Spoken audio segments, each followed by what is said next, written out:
बिस्मिल्लाहिर्रहमानिर्रहीम। एक्सरसाइज 2.6 को स्टार्ट करने से पहले मैं आपको थोड़ा थियोरेटिकल चीज़ें समझाता हूँ। जब आपको अगर ये थियोरेटिकल चीज़ें आ जाए तो फिर आपको समझ आ जाएगी बाकी तमाम एक्सरसाइज की।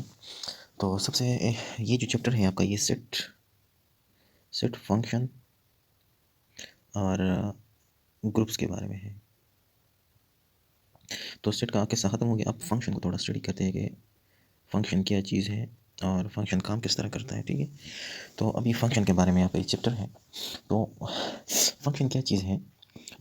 फॉर एग्जांपल लेट सपोज मेरे पास एक सेट है ए और दूसरा सेट है बी।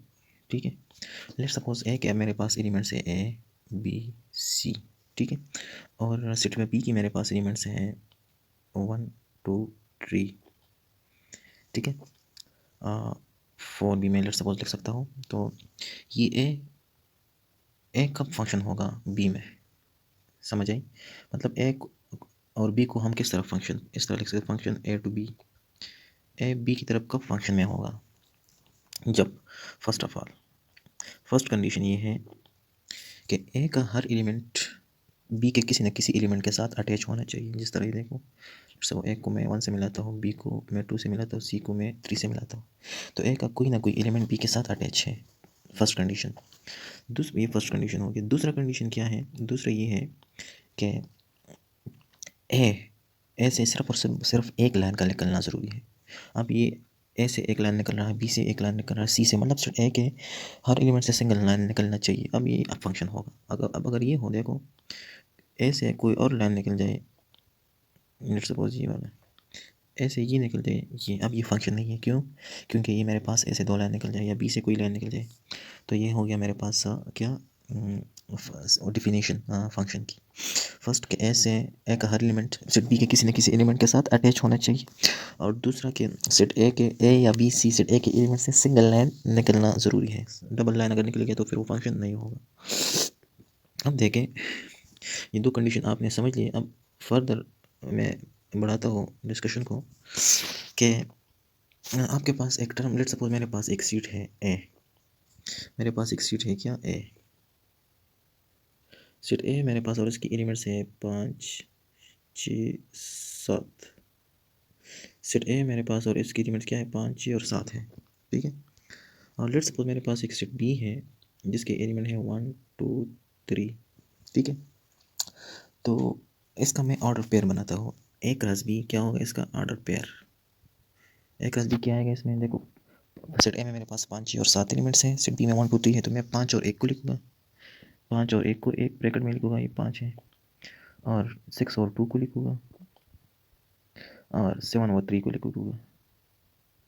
तो ये 7 और 3, तो ये मेरे पास क्या है, ये 6 है। अच्छा, तो ये मेरे पास ए क्रॉस बी आ गया। ठीक है, और ये ए क्रॉस बी मेरे पास क्या है? ए क्रॉस बी मेरे पास एक रिलेशन है। क्या है? Relation small R. तो ए क्रॉस बी में जितने भी आपके पास 5 1 6 2 और 7 3, ये मेरे पास क्या है, एंट्रीज भी कह सकते हैं या ऐसे ऑर्डर पेयर कहते हैं। सपोज 5 और 1 को अगर मैं उठाता हूँ तो 5 और 1 क्या है, ऑर्डर पेयर, ऑर्डर पेयर। ये आपके पास 5 और 1, ठीक है। तो ऑर्डर पेयर एक्स, फर्स्ट वाला जो एंट्री है ये एक्स रिप्रेजेंट करता है, और सेकंड वाला जो एंट्री है ये वाई को रिप्रेजेंट करता है। मतलब ऑर्डर पेयर एक्स और वाई पे कंसिस्ट कर रहा है। देखो, ये वाला 5 एक्स है, ये वाला वाई है, तो ये मेरे पास क्या होगा, ऑर्डर पेयर। ठीक है, तो अब नेक्स्ट मैं एक और टर्म आपको एक्सप्लेन कर रहा हूँ। लेट सपोज आपके साथ ए एक फंक्शन है और बी एक फंक्शन है। लेट सपोज ए में 1 2 3 एलिमेंट है, बी में ए बी सी और डी एलिमेंट्स है, ए बी सी डी। ठीक है, तो इसका अगर मैं फंक्शन बनाऊँ तो देखो, अगर एक से ये फंक्शन है ए टू बी एक फंक्शन है, लेट सपोज, तो 1 ए के साथ अटैच हो जाएगा, ये ए है, 2 मेरे पास बी के साथ अटैच हो जाएगा, 3 मेरे पास सी के साथ अटैच हो जाएगा। तो इस एंट्रीज को आप डोमेन कहते हो। क्या कहते हो? डोमेन। ठीक है, और ये ए बी और सी को आप क्या कहते हो? रेंज।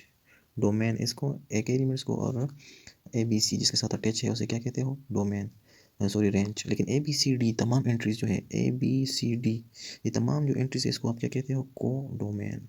क्या तो को डोमेन, को डोमेन। ठीक है, को डोमेन। इस देखो कोडोमेन और रेंज में फ़र्क है थोड़ा। रेंज वो वैल्यूज़ जो सेट ए के वैल्यूज़ जिस वैल्यूज़ के साथ अटैच हो, और जो खाली रह जाए ये भी तो इसका हिस्सा है, लेकिन ये असल में कोडोमेन में आता है। लेट्स सपोज इसका मैं रेंज लिखता हूँ। रेंज मेरे पास क्या आएगा, ए बी और सी, और कोडोमेन मेरे पास क्या है, ए बी सी और डी। ये मेरे पास कोडोमेन है।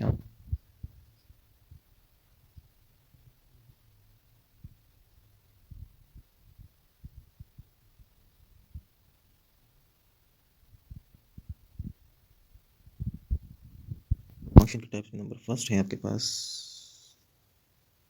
Number first types of function में, types of function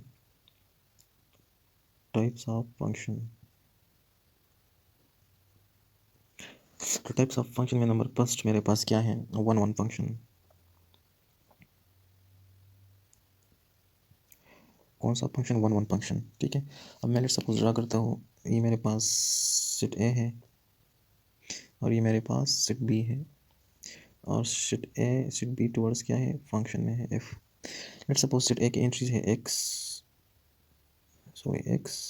Y and Z, और सेट बी की एंट्रीज है ए बी सी। तो ये ए की जितनी एंट्रीज इसको डोमेन कहते हैं, बी की जितनी एंट्रीज इसको रेंज कहते हैं। अब लेट्स सपोज मैं इसके एक फंक्शन बनाता हूँ, ठीक है। एक्स के लिए ये वाला एंट्री ए हो गया, वाई के लिए बी और जेड के लिए सी। तो सबसे पहले हम देखें कि ये फंक्शन है कि नहीं। हाँ, क्योंकि एक्स वाई और जेड के लिए तमाम तक के तमाम एक्स वाई जेड बी में एडजस्ट है, इसके लिए बी में कोई ना कोई एंट्री है। और दूसरी के एक्स से भी एक लाइन बी की सेट बी की तरफ की जा रहे हैं, वाई से भी और जेड से भी सेट बी की तरफ लाइन जा रहा है, ठीक है। तो ये हमारे पास एक फंक्शन है। अब देखो एक्स के लिए वन वन फंक्शन है, ये वन वन फंक्शन भी है क्योंकि एक्स के लिए वाई में कोई ना कोई एंट्री मौजूद है, वाई के लिए भी मतलब वाई भी सिंगल बी के साथ अटैच है, जेड भी सिंगल सी के साथ अटैच है। तो ये आपका क्या हो गया, वन वन फंक्शन हो गया, ठीक। तो वन वन फंक्शन किसे कहते हैं, set A elements attached to set b single elements of set a attached to the single elements of set b, single elements of a attached to single elements of b, set ए के single elements B के single elements के साथ attach होना चाहिए। तो क्या है आपका वन वन फंक्शन है, ठीक है। अच्छा, नेक्स्ट जाते हैं, आपका है वन वन के बाद दूसरा जो एलिमेंट है वो है, दूसरा जो फंक्शन का टाइप है ऑन टू फंक्शन। कौन सा, onto function. Onto function क्या है, ऑन टू फंक्शन ये है कि देखो लेट्स सपोज मेरे पास ये है सेट ए, ये है सेट बी, ठीक है। सेट ए में मेरे पास ए बी सी है, सेट बी में मेरे पास लेट्स सपोज एक्स वाई और जेड है, ठीक है। ये मेरे पास सेट ए है, ये मेरे पास सेट बी है और ये फंक्शन है, ठीक है। अब मैं देखता हूँ, देखो अगर इसका मैं फंक्शन बनाऊँ, ए के लिए एक्स आ गया, बी के लिए वाई आ गया, सी के लिए जेड आ गया, तो अब तो ये फंक्शन है। क्यों फंक्शन है, क्योंकि सेट ए के लिए, सेट ए में मौजूद तमाम सिंगल एंट्री के लिए सेट बी में सिंगल एंट्री मौजूद है, और सेट ए में मौजूद हर एंट्री से सिंगल लाइन गुजर रहा है, निकल रहा है। तो ये मेरे पास फंक्शन है। और फंक्शन में वन वन फंक्शन भी है। क्यों वन वन फंक्शन है, क्योंकि हर सेट ए में मौजूद सिंगल एंट्री के लिए सेट बी में मौजूद सिंगल एंट्री है।